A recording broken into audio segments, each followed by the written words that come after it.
성경 말씀은 사도행전 13장 4절부터입니다. 12절까지 한 절씩 교독하겠습니다. 13장 4절. 두 사람이 성령의 보내심을 받아 실루기아에 내려가 거기서 배 타고 구브로에 가서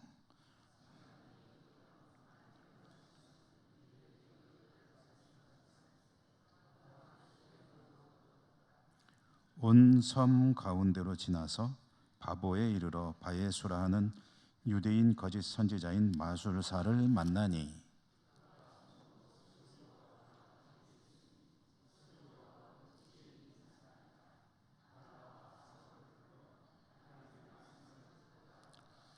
이 마술사 엘로마는 이 이름을 번역하면 마술사라 그들을 대적하여 총독으로 믿지 못하게 힘쓰니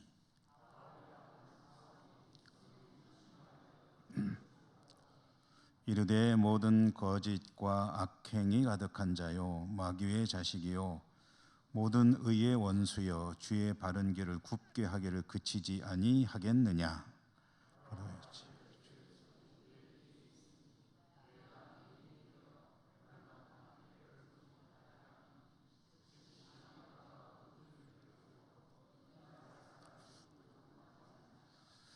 이에 총독이 그렇게 된 것을 보고 믿으며 주의 가르치심을 놀랍게 여기니라. 아멘.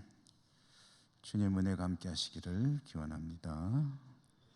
신약 성경 읽기 이제 120번째로 읽었고요. 사도행전으로는 이제 사도 바울의 1차 선교 여행에 구브로라는 곳에 이르러서 일어나는 이야기들을 보도록 합니다. 안디옥 교회에서 바나바와 사울을 선교사로 파송하는 이야기 중에 안디옥 교회 이야기를 지난 수요일에 우리가 보았는데요. 이제 그 이야기를 조금만 간략하게 특별히 지도자들 이야기를 되짚어보고 그리고 오늘 읽은 말씀을 또 그 뜻을 새겨보도록 하겠습니다. 안디옥 교회는 특별히 그 지도자들은 다양한 사람들로 구성된 5사람의 지도자가 있었다 하는 말씀 드렸죠. 바나바라고 하는 사람, 또 니게르라고 하는 시므온, 그리고 루기오, 그리고 헤롯의 젖동생 마나엔, 그리고 사울, 이 5명의 집단 지도, 그러니까 요즘으로 치면은 공동 목회로 안디옥 교회는 굉장히 성숙되고 좋은 모습의 교회로 또 잘 준비된 교회로 성령의 음성에 귀를 기울이는 교회로 이루어져 있었습니다. 그 5명의 지도자의 출신을 좀 들여다보면 바나바하고 사울은 헬라파 유대인 출신입니다. 그런데 이 바나바는 제사장 혈통 출신이고 그리고 사울은 바리새파 출신이고 그러니까 이제 보면은 제사장은 이제 되게 사두개파라고 그 소속이 되어 있죠. 다는 아니지만 굳이 나눈다면 그렇게 보면은 상당히 이질적인 같은 유대인이라 하더라도 이질적인 두 사람입니다. 게다가 이 5명 중에 2사람이 헬라파 유대인, 또 2사람은 아프리카 출신입니다. 니게르라고 하는 시므온, 니게르란 말은 검다는 뜻이고 피부가 검은, 그러니까 이제 아마 노예 출신이었을 것이다 이렇게 보고 있습니다.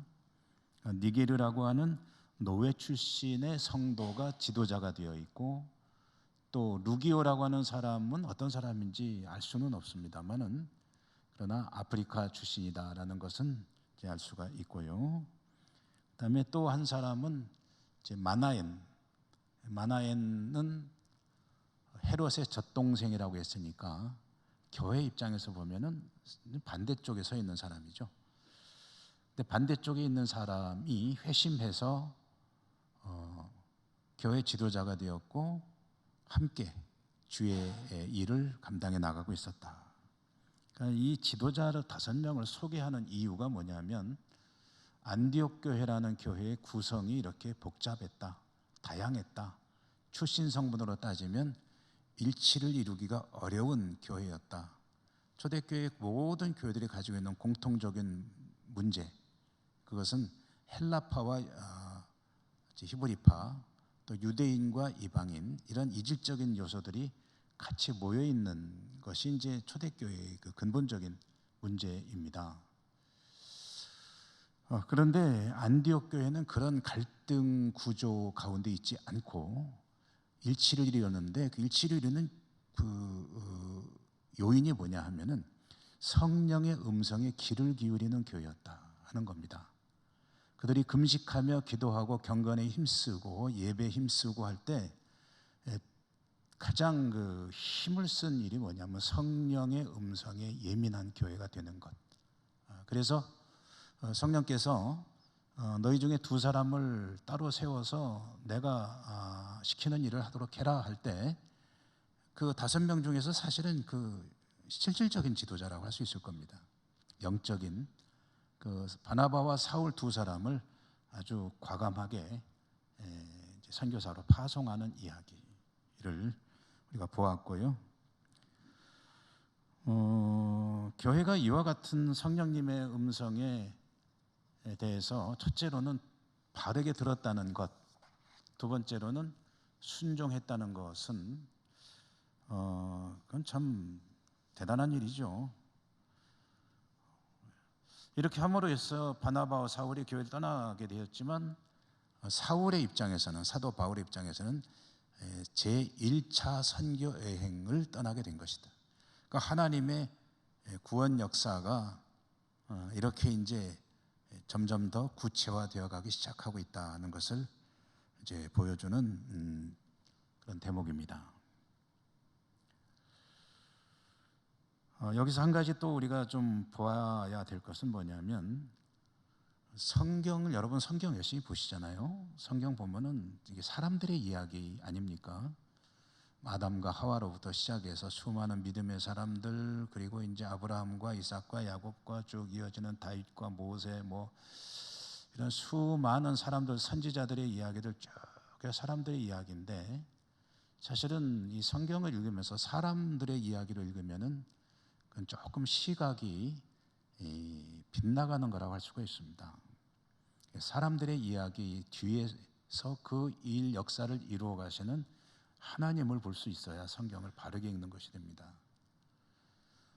성경에 뭐 대표적으로 예를 들어서 출애굽기라든가 또는 뭐 열왕기라든가 다윗의 이야기, 사울의 이야기, 이런 이야기들을 쭉 보면은 사람이 어떻게 하면 실패하고 어떻게 하면 성공하고 뭐 이런 이야기들을 쭉 쓰는 것 같지만은 그 이야기를 들려주시는 분이 누구냐 하는 것을 먼저 들어야 됩니다. 읽을 수 있어야 된다는 거죠. 그래서 모세의 이야기를 들려주시고 다윗의 이야기를 들려주시고 아담의 이야기를 들려주시는 분이 하나님이신데, 왜 들려주시느냐 하면은 그와 같이 실패한 이들, 또 성공한 이들, 그들의 이야기를 듣고 그리고 어떻게 받아들이기를 바라느냐 하는 하나님의 마음을 읽어야 된다는 거죠. 사도행전에서 바나바와 사울을 파송할 때 오늘 여러분 말씀해 보면은 성령께서 그 일을 주도하고 계신다는 것을 알 수 있잖아요. 그러면은 이 이야기를 들려주시는 성령님의 의도가 뭐냐 하면은, 이 말씀을 읽으면서 이거 안디옥 교회 대단한 교회야, 그 믿음에 참 대단한, 그리고 떠난 사람들도 대단한 사람들이야 라는 사실도 중요하지만, 그러나 그와 같이 역사하시는 성령님의, 또 삼위일체 하나님의 마음, 그것을 더 잘 읽을 수 있을 때 성경을 깊이 있게 바르게 읽는 것이라고 할 수가 있을 것입니다. 성령님은 이 땅에 구원 역사 이루어 가실 때 직접 일하실 때도 뭐 있으시겠지만 대부분 성경을 통해서 보게 되면 사람과 함께 일하십니다. 그러니까 뒤집어 말하면 믿음으로 살아가는 이들은 성령님의 음성에 따라 성령님께서 명하시는 일을 감당하도록 부름받은 사람들이다. 그러니까 주의 일을 한다고 할 때 주님의 뜻을 잘 분별해서 원하시는 것이 무엇입니까? 이 음성을 듣기 위해서 늘 힘써야 되고 귀를 기울여야 되고요. 또 들은 음성을 잘 알아야 되고 그리고 그 뜻에 순종하는 것이 이제 결실이죠. 물론 쉽지는 않지만 그러나 어찌 보면 또 사실 우리의 삶을 가장 단순하게 사는 길일 수도 있지 않느냐는 생각을 해봅니다. 여러분, 우리가 살아가는 게 얼마나 복잡합니까? 참 복잡한 세상을 살잖아요. 근데 이렇게 할까 저렇게 할까 고민할 때도 많고 무엇이 옳은지 참 분별하느라고 골머리를 싸맬 때도 있고 무엇이 또 하나님 뜻입니까 하고 그냥 알고 싶어서 열심히 기도하는데 사실은 그 가운데는 내가 원하는 뜻을 좀 하나님 뜻과 같이 좀 맞춰보고 싶은 인간의 욕망에 자리 잡을 때도 있고, 그런데요, 사실 그런 모든 마음을 좀 비우면서 하나님께서 원하시는 것이라면 이렇게 하는 것이 뭐 맞지라는 조금 단순한 판단 기준을 가지고 살아간다면 사는 게 조금은 수월해질 수도 있지 않겠느냐, 그런 생각도 해봅니다. 어쨌든 성령께서 보내라 하니까 안디옥 교회는 성령님께서 보내시라면 보내는 거지, 그리고 떠나라면 떠나는 거지, 그러면서 두 사람이 이제 떠나게 되었다 하는 그런 이야기였죠. 자, 그래서 오늘 말씀 시작되는 말씀이 4절이죠. 4절인데 두 사람이 할 때 두 사람은 바나바와 사울, 두 사람이 성령의 보내심을 받았다고 하죠. 그러니까 성령께서 이 일을 주도하고 계신다. 그래서 실루기아에 내려가 거기서 배 타고 구브로로 갔다. 실루기아로 내려가서 거기서 배 타고 구브로로 갔다. 바다를 건넜다는 거죠. 구브로는 섬입니다. 실루기아라고 하는 이 도시입니다. 항구 도시인데 안디옥에서 서쪽으로 한 20km 정도. 그 지도나 자료들을 보면 그 오른테스 강이라고 하는 그 강이 안디옥과 이제 실루기아를 연결해주고 있고, 그 강 따라서 쭉 내려가면 20km 정도 떨어진 것에 실루기아라고 하는 항구 도시가 있는데, 이 당시로는 아주 굉장히 큰 항구였다고 합니다. 왜냐하면은 안디옥이 로마 제국의 제3의 도시, 세 번째로 큰 도시였고, 고대의 이 큰 도시들은 대개요 이 항구를 다 끼고 있습니다. 바다가 좀 가까운 쪽에 있다는 거죠. 왜 그러냐면 육로 교통이 좀 많이 어려운 시대이기 때문에 물류가 이루어져야 되는 게 큰 도시의 특징 아닙니까? 그러니까 항구가 가까운 곳에 있어야 도시가 유지가 됩니다. 그래서 이제 사도행전 보면은 그런 장면들을 자주 보게 될 터인데, 이 큰 도시들은 다 부속 항구들을 거느리고 있다. 안디옥의 부속 항구는 실루기아. 실루기아가 안디옥에서 이제 배를 타고 어딘가로 가야 할 때 가는 그런 출발지라고 할 수가 있습니다. 한 20km 정도 떨어져 있다. 그러니까 우리 예천에서 뭐 안동보다도 가까운 거죠. 바나바와 사울이 실루기아로 내려가서 이제 배를 타고 바다를 건너서 구브로라고 하는 섬으로 갔다 하는 겁니다. 실루기아에서 구브로까지는 직선 거리로 약 한 100km 정도.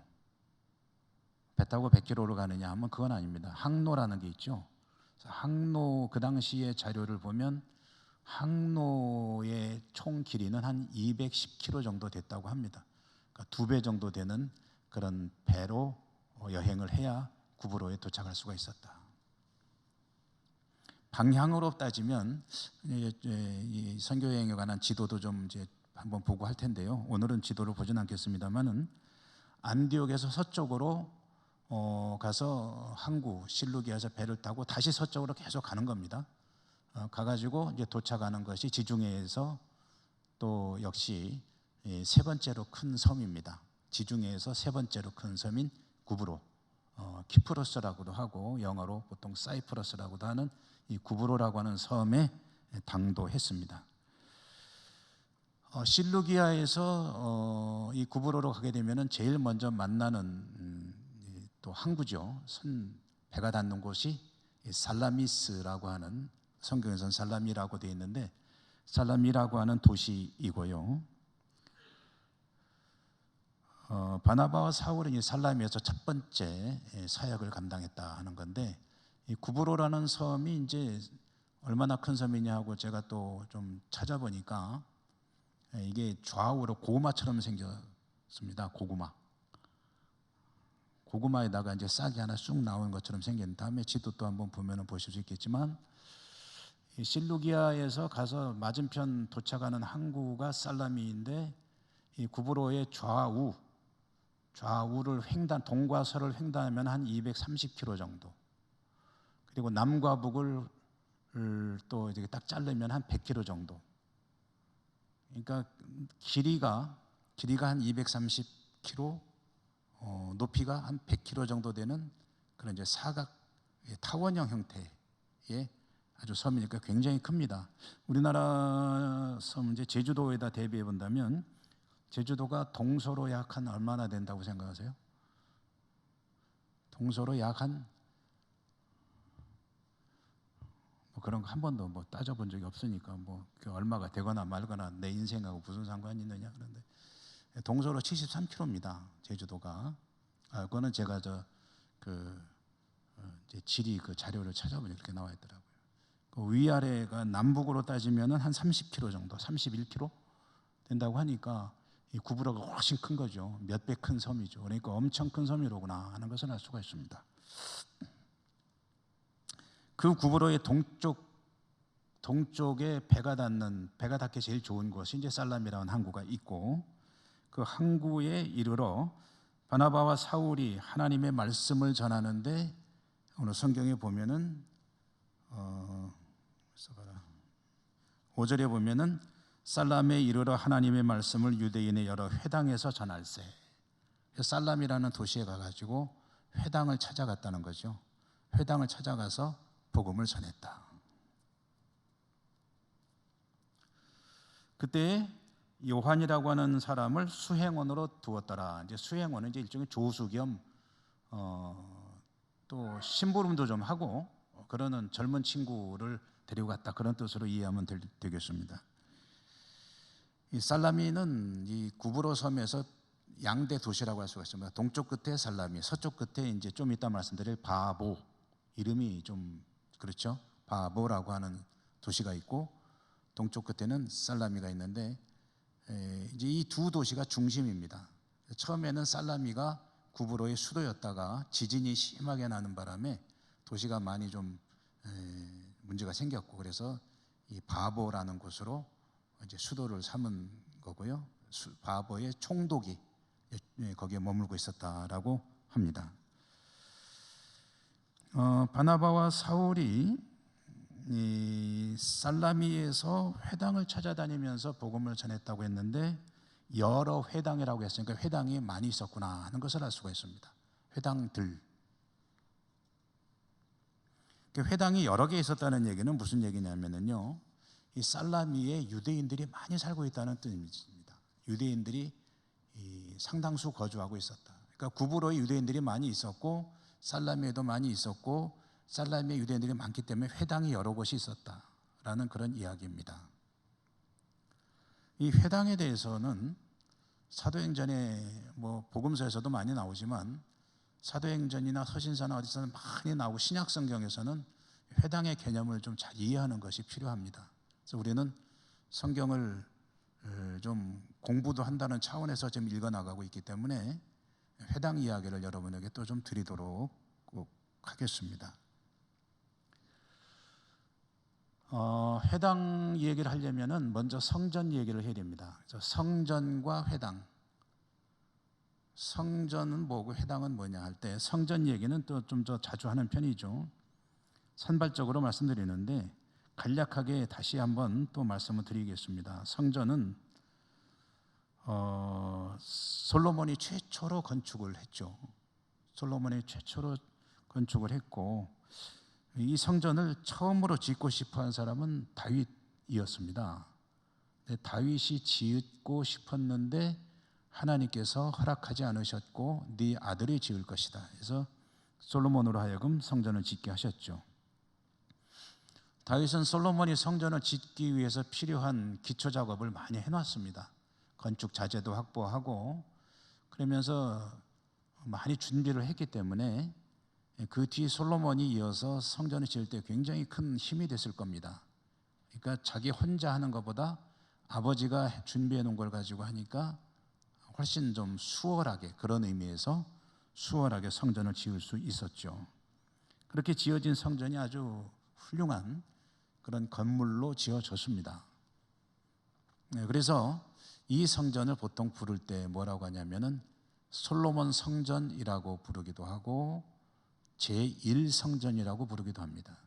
여러분, 제1성전이라는 그 순서, 숫자가 들어가는 거는 1이 있으면 그 다음에 2가 있는 거 아닙니까? 제2성전도 있겠구나 하는 것을 짐작할 수 있는데요. 그렇습니다. 솔로몬 성전 제1성전은 주전 587년, 지금으로부터 2600년 전, 2600여 년 전에 바벨론이 유다 왕국을 침공해 와서 정복할 때 성전이 완전히 무너져 버렸습니다. 폐허가 되어 버렸습니다. 성전이 불타올랐습니다. 성전에 여러 가지 그 보물들 있잖아요. 기명들, 이런 것들은 금 같은 거 이런 거 말할 것도 없고, 그런 것들은 다 바벨론으로 이제 가져가게 되죠. 이렇게 해서 나라는 망하고 성전은 무너지고 사람들은 바벨론의 포로로 끌려가고 그랬는데, 선지자들의 예언대로 끌려간 지 약 한 망한 뒤로부터는 50년, 끌려가기 시작한 뒤로부터는 약 한 70년, 그러니까 예레미야가 예언한 대로 약 한 70년 정도가 흐른 뒤에 바벨론이 망하고 페르시아가 그 자리를 차지하면서 페르시아의 임금인, 성경에는 고레스라고 나오고 세계사에서는 키루스라고 하는 인물이 페르시아의 지배자로서 바벨론을 무너뜨리고 그 다음에 포로로 끌려왔던 여러 나라의 민족들을 다 자기 고향으로 돌아갈 수 있게 했습니다. 그래서 고레스 칙령이라고 하는데, 그게 538년 주전 538년에 고레스 칙령이라고 하는 법이 만들어져 가지고 다른 나라에서 바벨론으로 끌려와서 살던 사람들 중에 원하는 이들은 다 자기 나라로 돌아가라. 돌아가서 뭐 하라고 그랬습니까? 돌아가서 자기 신들에게 페르시아의 번영과 발전을, 그리고 키루스 임금을 위해서 기도하라. 이렇게 해서 이제 돌아가라는 그 칙령을 반포했습니다. 그때 이제 유대 왕국의 유민들이 돌아오게 되는 거죠. 돌아온 귀환 백성들은 자기 살 집을 만드는 것도 중요하고 살 궁리하는 것도 중요하지만 하나님의 성전을 재건해야 되겠다 해가지고 참 우여곡절 끝에 성전을 재건축하는 데 성공합니다. 이 이야기가 나온 성경이 구약성경 에스라, 그리고 이제 학개와 스가랴 같은 그런 예언서들의 그런 이야기들이 나오죠. 이 성전이 두 번째로 지어졌기 때문에 제2성전이라고도 하고, 또 중심된 인물이 스룹바벨이라고 하는 인물이기 때문에 스룹바벨 성전이라고도 합니다. 이 스룹바벨 성전을 지을 때는요, 누가 준비해 놓은 사람도 없고 돈도 없을 때거든요. 그러니까 성전 건물이라는 측면에서 보면 아주 부실하고 초라했다고 합니다. 우리 이 예배당을 이제 100주년 기념으로 리모델링 할 때 처음에 탁 단장을 해놓으니까 여러분 어떠셨어요? 네. 먼저 건물 예배당도 참 좋았지만 해놓으니까 좀 더 환해지고 뭔가 좀 튀어지고 또 좀 좋아진 부분이 좀 더 많이 있었죠. 그래서 그때 우리 교회로서는 뭐 쉽지 않을 만큼 재정도 준비해서 하고 또 어느 정도 채무도 좀 지고 하면서 이렇게 단장을 해놓고 나니까 우선 좀 탁 트인 맛도 있고 시원하고 환해지고 그런 모습을 보였는데, 이제 스룹바벨 성전은 이제 거꾸로였죠. 원래 예배당 성전이 아주 솔로몬 성전이 화려하고 웅장했는데, 근데 이제 짓기는 지었는데 아주 초라하게 진 거예요. 돈이 없으니까. 그것도 겨우겨우 지었거든요. 그래서 원로들은 과거의 솔로몬 성전의 멋진 모습을 어떻게든 자기가 봤든지 들었든지 했던 그런 원로들 가운데는 스룹바벨 성전을 보면서 눈물을 흘렸다는데, 감격해서 눈물 흘린 게 아니고 그 초라한 모습에 가슴이 아파서 울었다, 그런 이야기가 성경에 전해지죠. 유다 백성들에게 제2성전은 아쉬움으로 남는 성전이었습니다. 그런데 그로부터 또 수백 년이 흘러가지고 예수님 시대에 헤롯이라고 하는 인물이 유대 나라의 이제 왕이 됐죠. 로마 황제에 의해서 임명이 됐습니다. 이 헤롯이라고 하는 인물이 유대의 왕이긴 하지만 그 출신 성분을 따져보면 에돔 출신이거든요. 그러니까 유다 나라 백성들이 좋아할 리가 없죠. 이건 뭐 어느 나라 동서고금을 막론하고 어느 나라나 마찬가지 아니겠습니까? 백성들부터 인기가 없는 왕인 헤롯은 자신의 위상을 높이고 인기를 얻고 싶은 마음에 여러 가지 이스라엘 백성들의 환심을 사기 위한 정책들을 펼쳤는데, 그 중에 하나가 이 스룹바벨 성전 제2성전을 리모델링하는 것이었습니다. 리모델링하기 위해서 어마어마한 자금을 들여가지고 스룹바벨 성전과는 뭐 비교조차 할 수 없는, 과거 솔로몬 성전보다 더 웅장하고 더 화려한, 금으로 도배하다시피 한 그런 성전을 이제 장장 64년에 걸쳐서 이제 재건축 비슷한 것을 했습니다. 그래서 이제 이 성전을 보통 제3성전이라고 부르는 이도 있고, 그냥 제2성전 리모델링이니까 제2성전이라고 부르기도 하고, 또 사람 이름을 붙일 때는 스룹바벨 성전을 완전히 탈바꿈했기 때문에 헤롯 성전이라고 부르기도 합니다. 그래서 복음서에 나오는 웅장한 성전, 제자들이 바라보면서 찬탄을 금치 못하고 주님에게, 주님 이 성전 좀 보십시오, 너무나도 멋지지 않습니까? 라고 할 때 그것은 헤롯 성전을 가리키는 그런 장면이죠. 근데 이 헤롯 성전도요, 주후 70년에 로마가 유대 전쟁이라고 하는 전쟁을 할 때 예루살렘을 또한 짓밟으면서 완전히 다 망가뜨려 버렸습니다. 무너져 불타서 사라져 버렸습니다. 그 뒤로는 재건되지 못했습니다. 그 자리에 오히려 이슬람 사원이 자리를 잡아서 지금은 가보면 이제 황금 사원이라는 것이 떡하니 버티고 있죠. 그 황금 사원 역시 지붕은 반 타원형 도움으로 되어 있는데 그게 이제 금으로 되어 있다고 하지 않습니까? 자, 이제 이것이 성전의 간략한 역사인데, 그러면 회당이라는 것을 얘기를 하기 위해서 좀 길게 얘기를 했습니다. 회당이라는 것이 뭐냐 하면은, 우선 회당이라는 것이 언제부터 시작이 됐느냐 하는 것은 지금은 정확히 알지 못합니다. 성경에도 자료가 없고 또 역사적인 근거가 될 만한 것도 뭐 별로 없다고 합니다. 그러나 대체로 회당의 기원, 회당이라는 것이 언제부터 시작이 됐느냐 하는 것에 대해서는 바벨론 포로기로부터 시작이 됐다라고 보통 이야기들을 합니다.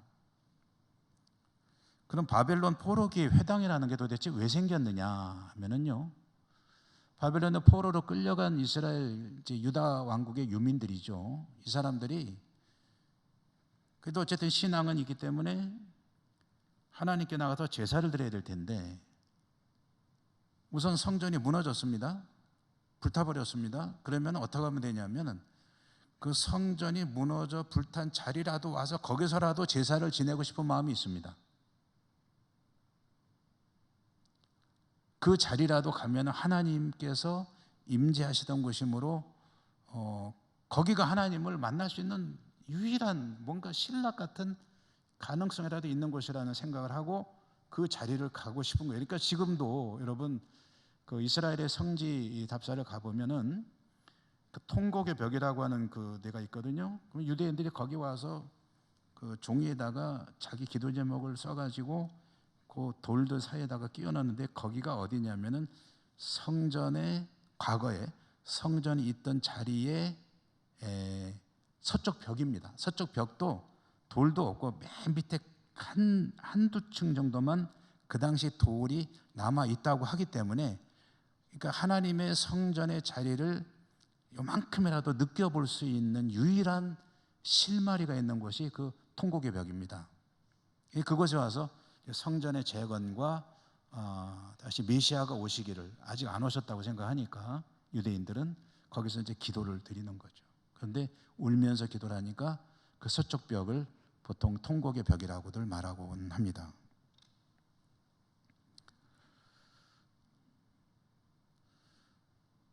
그런데 그런 것도 바벨론의 포로로 끌려갔기 때문에 여기까지 와서 하기가 좀 힘들잖아요. 그렇다고 제사를 안 드릴 수도 없고 그래서 이제 생각해낸 게 뭐냐면은 유대인들이 모이는 겁니다. 모여가지고 제사는 못 드리지만 하나님의 율법을 읽고 또 시편으로 찬양을 드리고 그리고 말씀 예언서도 있고 하니까 그런 말씀들을 읽으면서 서로 이제 누군가가 나와서 설교자가 딱 정해져 있는 건 아니거든요. 그러니까 강론을 하고 그리고 거기에서 예배를 드리는 겁니다. 예배를 드리고 그리고 이제 요즘 우리로 치면 교회 학교와 같이 후대들을 이제 율법을 가르치고 하는 그런 이제 모임이 이루어지기 시작했습니다. 그게 회당의 시작입니다. 그러다가 이제 필요하니까 건물도 짓게 되고 그럼 이제 이렇게 해서 회당이 시작이 되는데 하나 가지고 시작이 됐는데 가만히 보니까 하나 갖고 너무 안 되겠다 번잡스럽다. 그럼 하나 더 만들자. 해서 이제 어떻게 기준을 세우냐면 유대인 남자 10명이 있으면 회당을 하나 설립할 수 있는 자기들 나름대로의 기준을 만듭니다. 여러분 요즘에 우리 교회는 우리 교단에서는 세례교인 15인이 있으면 교회를 설립할 수 있습니다. 즉 비슷한 개념이 되겠죠. 유대인 남자 성인 10명이 있으면 회당을 설립할 수가 있고 그 회당이 이제 모임을 가지면서 여력이 되면 이제 건물도 만들고 해가지고 하는데 어떤 데는 그렇다고 유대인 10명만 있으면 무조건 갈라져 나가냐면 그건 아니죠. 어떤 때는 뭐 수백 명이 모이는 데도 있겠죠. 교회들이 큰 것도 있고 작은 것도 있듯이. 그러니까 살람이라고 하는 도시에서 바나바와 사울이 회당들을 돌아다니며 복음을 전했다라는 이야기는 유대인들의 모임이 그곳에 아주 많이 있었다는 이야기입니다. 회당이 예를 들어서 회당 여러 회당이라고 했는데 10개 있었다고 해볼까요? 최소한도 법적 기준으로 100명의 유대인이 있는데 그중에 한 100명이 모이는 회당도 있을 수도 있고 그러면 아이들과 여성들까지 하면 수백 명 모이는 회당도 있을 수도 있고 그런 회당이 10개가 있다 그러면 유대인이 얼마나 많이 살고 있었는지를 알 수가 있는 거죠. 여러 회당이라는 요 말 단어 하나에 그런 살라미의 상황이 이제 들어 있는 겁니다. 그러면 이제 바나바와 사울은 왜 회당에 가서 복음을 전했는가? 유대인들은 싫어하지 않느냐? 갔다가 맞아 죽으면 어떡하려고 왜 회당에 가서 복음을 전했느냐 하는 것도 여러분 한번 궁금하게 여겨보는 게 좋겠죠. 이 이후에 사도행전 여러분 읽어가면 바울의 선교 행위가 계속 나올 텐데 바울은 새로운 곳에 가면은 제일 먼저 어디를 갔냐면 회당을 찾아갔습니다. 왜 회당 찾아갔느냐? 위험하게. 유대인들이 싫어하는 걸 알면서 거길 왜 가? 라는 생각을 할 수가 있잖아요. 그럼 왜 회당에 먼저 갔느냐 하면 두 가지 정도 이유가 있습니다. 첫째로는 주님께서 너희는 먼저 이스라엘에게로 가라고 하셨잖아요. 그러셨어요. 주님이 너희는 먼저 이스라엘에 가라 라고 말씀을 하셨어요. 그러니까 그 말을 문자 그대로 받아들이면 먼저 유대인에게 가서 복음을 전한다 하는 그런 의미도 있고요. 또 한 가지는 전도하기가 좀 쉽습니다. 회당에 가면은. 왜 그러냐면은 복음을 전했는데 이 사람이 받아들이느냐 아니냐 여부와는 별개의 문제로 내가 하는 말의 뜻을 알아듣는 사람들입니다. 유대인들은. 이게 무슨 소리냐면 유대인들은 구약 성경을 아는 인물들이고 메시아를 기다리는 사람들입니다. 그러니까 거기 가서는 메시아가 와야 된다는 얘기 설명할 필요가 없어요. 이 얘기만 하면 됩니다. 당신들이 기다리는 메시아가 나사렛 출신 선지자 예수다. 이 얘기만 하면 돼요. 그가 십자가에 죽으셨으나 사흘 만에 부활하셨다. 이 얘기만 하면 그 복음의 진수가 들어가는 거거든요. 근데 그게 안 돼 있는 사람들한테 가면은 이제 당신은 죄인입니다. 그다음에 당신에게는 구주가 필요하십니다. 그분이 십자가에 죽으시고 이런 걸 히스토리 창세기부터 쫙 다 해야 되니까 이게 그럴 시간이 없잖아요. 근데 이 사람들은 그거는 알고 있거든요. 당신 기다리는 메시아가 누군지 아세요? 누군데요? 나사렛 예수가 그 메시아입니다. 라고 선포해서 받아들이면은 이제 생명이 이제 거기서 싹 트는 거니까 쉽습니다. 여러분 선교사가 파송이 돼가지고 예를 들어서 타문화권에 가가지고 선교를 할 때 제일 먼저 하는 게 뭡니까? 현지 적응을 해야 되잖아요. 가서 몇 년 동안은 언어를 배우고 문화에 적응하고 하는 그런 시간을 가져야 되는데 말하자면 회당은 그게 적응이 필요가 없는 곳이다. 또 거기 가면 또 누가 있냐면은 하나님을 경외하는 사람들이라고 불리우는 인물들이 있습니다. 하나님을 경외하는 사람들은 쉽게 말하면 뭐냐면은 유대교 신앙에 대해서 깊은 애정을 가지고 있는 이방인들입니다. 이 사람들도 이미 선 이해가 되어 있는 거예요. 그러니까 메시아가 성경에 나오는 메시아 아시죠? 알죠? 그 메시아가 오셨습니다. 나사렛 예수가 그분이십니다. 라고 말하면 그렇습니까? 이해는 다 하는 거예요. 받아들이고 아니고는 그 다음 문제입니다.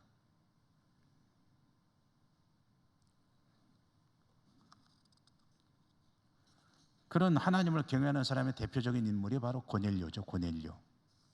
로마군 백부장 고넬료. 자, 여러분 이 회당이라는 것을 보면서도 우리는 또 한 가지 하나님의 섭리를 느껴보게 됩니다.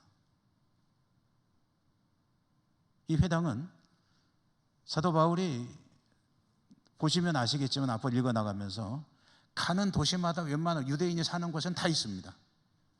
없는 도시는 유대인이 적게 사는 거예요. 10명이 안 되면 못 만들어요. 회당을. 기준이 있으니까. 근데 회당이 있는 곳에 가면은 사도 바울이 그곳에 가서 복음을 전하는 그런 아주 좋은 선교의 매개체가 됐거든요. 회당이. 자, 그러면 우리는 여기서 이것을 한번 생각해 봐야 됩니다. 유대 나라가 망했을 때 모든 역사가 끝나느냐? 하나님은 망해서 끌려간 사람들로 하여금 회당을 만들게 하셨다. 바벨론에만 그랬느냐? 그 이후에 전 세계 회당은 확 확산해 가지고 수백 개 회당이 있었을 것입니다. 바울이 가는 곳마다 있었으니까. 회당이 유다인들의 신앙생활의 중심지가 되어서 그들은 구약 성경을 잊어버리지 않았습니다. 그리고 메시아를 계속 기다리고 있습니다. 유대인들이 가서 사는 곳마다 회당이 세워졌고 마치 우리 대한민국 곳곳에 교회가 있듯이 그 회당을 하나님의 생명의 복음이 전해지는 아주 중요한 거점으로 삼으셨다. 그럼 회당이라는 것을 이 세상의 모든 역사가 하나님께서 이루시는 것이라고 본다면 누가 만드셨느냐? 하나님께서 만드셨다. 그리고 사도 바울이 복음을 전하기 위해서 선교 여행을 다니는 곳마다 그곳에서 생명의 역사를 이루게 하셨다. 하나님께서 역사의 그 어떤 한순간, 한 사건, 어떤 한 가지라도 무의미하지 않도록 사용하고 계신다 하는 것을 회당을 통해서도 우리는 볼 수가 있습니다. 하나님의 예비하심이라는 거죠. 회당도. 그렇다면 오늘 우리가 살아가면서 겪게 되는 수많은 일들 가운데서도 그런 것들을 볼 수 있는 영적인 눈이 열리는 것이 좀 중요합니다. 한국 교회는 물론이고 모든 인간의 역사의 부분이 모두 하나님의 구원 역사와 무관한 것은 없다. 하나님은 모든 것을 다 활용하신다. 회당과 비슷한 공동체를 오늘날 교회에서 찾아볼 수가 있겠죠. 하나님께서 구원의 역사를 이루어가기 위해서 회당도 만드셨는데 우리 주님 그리스도께서 머리가 되시는 교회야 말해서 무엇하겠습니까?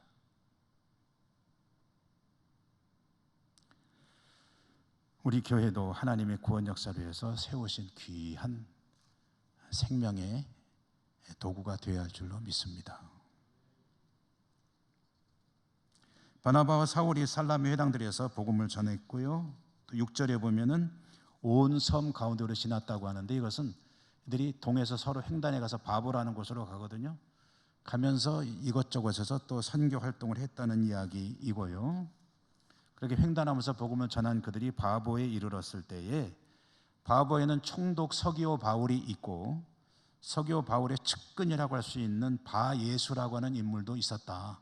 이 바예수라고 하는 인물은 거짓 선지자이고 마술사였다. 이 마술사라는 사람 바예수를 부르는 또 하나의 이름은 엘루마였는데 엘루마라는 이름의 의미는 역시 마술사였다. 이 바예수가 이 바나바와 사울을 보고 위기의식을 느낍니다. 자기가 서기오 바울 총독을에게 신임을 얻고 그를 통해서 권세를 누리고 있는데 이 바나바와 사울이라고 하는 인물을 보니까 보통 사람이 아니거든요.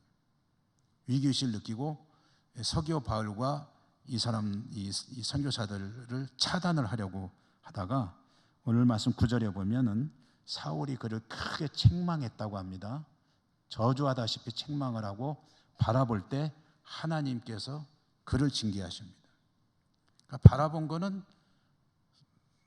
사울이 바라봤는데 징계는 하나님께서 위에서 바로 이제 이 엘루마 바예수를 때려버린 거죠. 그래서 한동안 시력을 상실했다 하는 그런 이야기가 있고요. 그 다음에 오늘 한 가지만 더 말씀드리면 9절에 보면은 바울이라고 하는 사울이라는 호칭이 나옵니다. 그러니까 여기서부터 이 사울의 호칭이 바울로 바뀝니다. 그래서 여러분 그런 얘기 많이 들어보셨죠? 사울이 바울이 되고 그래서 다메섹 도상에서 주님을 만나서 사울이 바울이 되고 사울이라는 이름의 뜻은 큰 자인데 바울은 작은 자인데 주님을 만나서 겸손한 바울이 되었다는데 그거는 사실은 지어낸 얘기입니다. 성경에 그런 얘기 안 나옵니다. 그거는 뭐 그렇게 은혜 받고 말을 했는지는 모르겠지만 사울과 바울은 어떤 거냐면 사울은 히브리식 이름이고 바울은 로마식 이름입니다. 로마 시민권자이기 때문에 우리나라 예를 들어 사람이 재미교포가 있다 그러면은 김영수인데 미국 가면 제임스 김이 될 수가 있습니다. 우리 그 과거에 별세하신 조영기 목사님, 우리나라에서는 조영기 목사님인데 외국 가면 조 바울, 조 다윗 그런 식으로 불렀거든요. 그러니까 바울이라는 이름은 로마식 이름이고 또 공교롭게 이름이 또 작은 자라고 그 뜻이 풀이가 되거든요. 그러니까 이거 얼마나 은혜로운 해석인 것처럼 보이는데 성경에 근거는 없다는 거는 알고 계십시오. 그래서 사울이 큰 사람이라는 의미를 가진다면 큰 사람이 주님 만나서 작은 사람이 돼가지고 평생을 복음을 위해서 헌신했다라는 것은 은혜로운 해석은 될 수 있을지 모르겠지만 성경에 근거는 없는 이야기다. 그럼 바울이라고 하는 사울이 이때부터 바울로 불리기 시작합니다. 왜 이렇게 썼느냐 하면은 이 사도행전을 기록한 누가가 이제는 본격적으로 이방인 선교에 나서기 때문에 이때로부터 그 이름도 이방 지역에 어울리는 이름인 바울로 부르기 시작했다. 그들은 바울이라는 이름으로 계속 나오고 사울이라는 이름도 한 두어 번은 나옵니다만은 바울로 계속 불리게 된다 하는 것을 또 참고로 알아두시면 좋겠습니다. 어찌됐든 이제 이방인 선교에 본격적으로 나서는 사도 바울의 이야기 계속해서 구브로 사역을 마치고 이 서기오 바울이 회심한 이후에 구브로를 떠나죠. 그리고 계속되는 선교 여행 이야기를 통해서 함께 은혜를 나누겠습니다. 기도하겠습니다. 은혜로우신 하나님 감사합니다. 오늘도 사도행전을 읽었습니다. 구브로에서의 사역을 통해 또 하나님의 역사를 이 모양 저 모양으로 보게 됩니다. 우리의 삶 가운데도 계속해서 생명의 역사를 이어가시는 하나님의 손길을 느끼며 하나님께서 원하시는 대로 쓰임받는 저희 모두가 되고 우리 교회가 되기를 원합니다. 은혜 더하여 주시옵소서. 예수님 이름으로 감사하고 기도드립니다. 아멘.